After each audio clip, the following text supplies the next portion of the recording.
presentation, but this is a presentation of all the members who have contributed to this registry. And does registry benefit our practice? My answer is yes, and I will prove it. There are unexpected adverse outcome can come, and we have to pick them up. As you see some disaster in the past, Chanle PTFE, all of you know that. Exeter mat stem was again a disaster. Sulzer uncemented cup, 3M capital hip, all this disaster, and a lot of patients had a morbidity, and many of these companies have to give a lot of compensation. So registry, what is the advantage?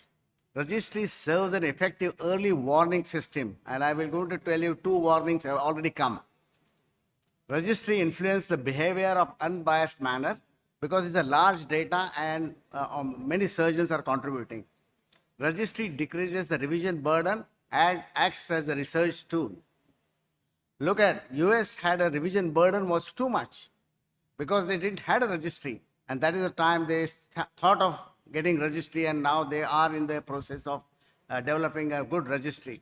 Whereas Sweden had the first registry, and they could tell the surgeon what to use and what not to use, and their revision burden was very, very low. Again, one of them, if the Australian registry was not in place, I think millions of people would have got metal on metal, and thanks to this registry. And they are the only people who came out and told that there is something going wrong. Same thing which has happened from the UK registry, and somebody was asking today, the CRDs are doing better than PSD as far as the registry data is concerned. Patellofemoral are not doing well, that's why they're almost getting out. Uni have a little bit of high, but today I think it's come down. This modular neck has been taken out from the market because there's a lot of problem of corrosion and high level of cobalt and chromium. So this is again one of the things which came out from registry itself. And this is some warning sign has come from SROM and Duralock. Revision rate is on the higher side, so it has to be extremely careful. I think already Duralock, that's why they are going to phase out Duralock. So this is another warning sign which is already there. Looking at the projected growth in India and the market, and as a population growth index, we are highest in the world. And approximately 40% population is going to be above 70. So you imagine what is going to be the quantum of the work in this country. It is going to be unimaginable. So today we are roughly doing 3 lakh of joint in India for the knee and almost 1.1 for the hip. This is just rough data from the various companies. We don't have exact data. So today what has happened, 2003 only 4% of the patients were offered surgical treatment. That was one of the survey. But today, because of the penetration of insurance and government, numbers are going to be massive. So this is a historical date on 13th February 2005. 27 founder members had a meeting in Mumbai and decided that we must start registry, we must start something for our country. And there were 27 members. Today we have 1,000+ members who have started contributing. Very thankful to all the members. What goal was the registry we started with? We started what is epidemiology in India? Nobody was knowing, which I'm going to show you. Identify the risk, poor outcome, and provide a biased feedback to the participant. We have achieved almost this. Epidemiology we achieved, but we have to achieve the next goal of this registry. What is this? Well, we are almost 3 lakh joint TKR and hips are documented in this data, and which is quite good numbers. The 423 hospitals are contributing, 237 surgeons are contributing into the registry. Many people were not knowing what is the BMI of this in India. So, and what is the average age? Look at the average age is 62 as compared to most of the world. We are on the lower side. We are operating very, very young population also, good number of young population.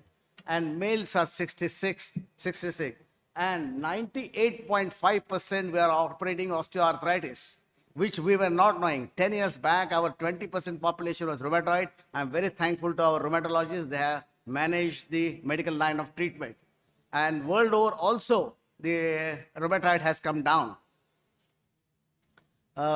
Regarding the male and female population, here also we were not knowing. More than 70% we are operating female and only 27% we are operating male patients in this country.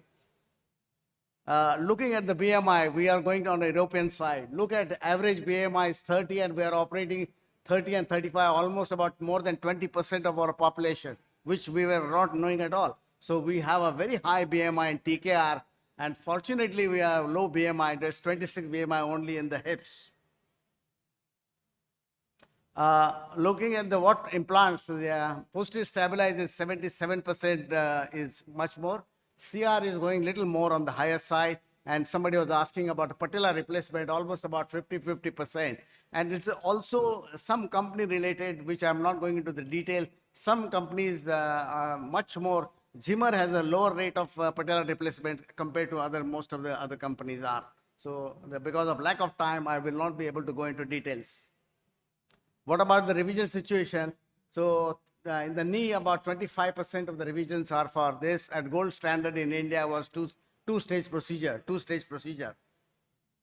And don't mislead that this is not the infection rate in the country. This is what the revisions are. What about the data on the hip side? Unfortunately, hip data is very, very small numbers, and I'm requesting everybody to start contributing so that we can have a better registry.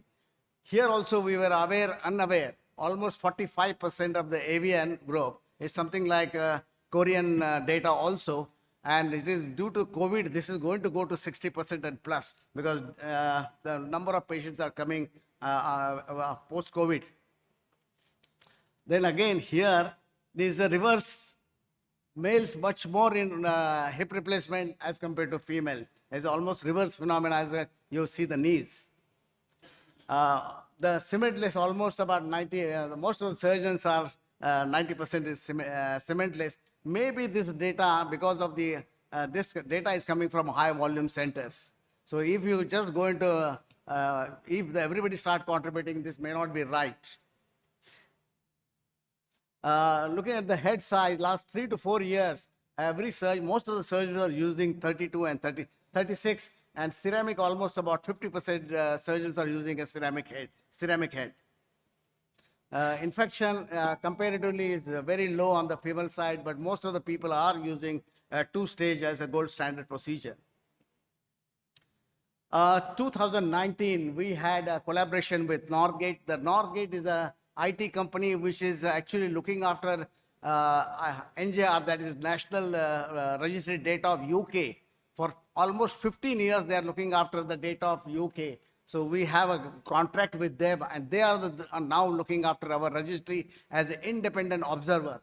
So what we have done with these people, there's a robust data now. There is an international library inside in the system. We have we have started out now unique identification so that we can trace the patient. Suppose one patient is operated somewhere and he gets a revision in the second setup. So we can link actually this patient. Ability to track device, and now every year we will provide your surgeon's report. What is your data? What is the national data comparatively? That is the data. Almost about 20-25 pages of report will be provided to all participating surgeons. We have thanks to a lot of publications are coming out. We are actually one of the International Society of the Registry. We are the member, and that society is ready to help India in whatever we want actually. So they like to help us to bring our registry to the next level. All of you have seen already the museum. That is one of the things which is there. And this is the first museum of the country. I welcome you to the Ahmedabad. Anytime you can just give a phone call to us, and somebody will be there to look after you. We have been helped by the Australian Registry. This is Professor Stephen Grave, and who is ready to help out whatever thing we need.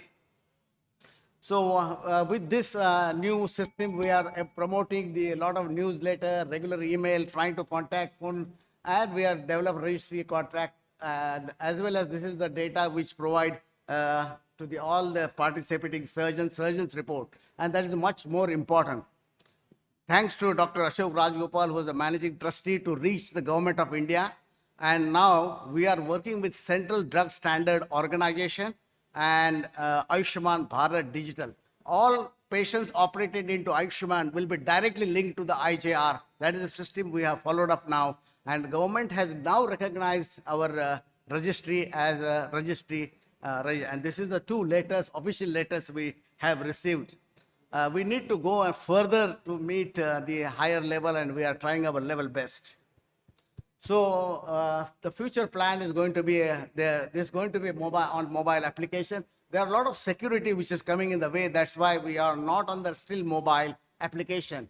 Self-sustaining funding model, because it requires large fund. We are very thankful to our organization. Right now we do have a sufficient funds, but future I think we need to do a sustaining some model.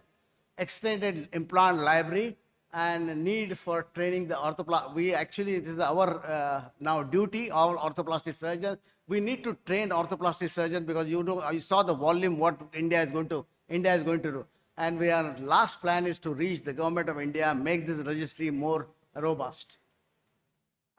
We have a proper office in Ahmedabad. We have a secretarial staff. We have been helped by Justice Sri Krishna, who is in Mumbai, who is trying to give us some guideline to the registry, and we are continuously in touch with this organization. We do meet industry regularly, twice a year, and try to find out what are the difficulties. And the trust board also meets every year and try to find out what we can do. So it is my appeal to all orthoplasty surgeons. The India is going to be one of the leading registry in the world, and we need help of all the orthoplasty surgeons. Recently, I have been to Canada to represent our registry, and after my talk, the president came out and said, India is going to lead the registry in the world. So I think we all need your help, and without that, I don't think we can reach anywhere. Thank you to Hari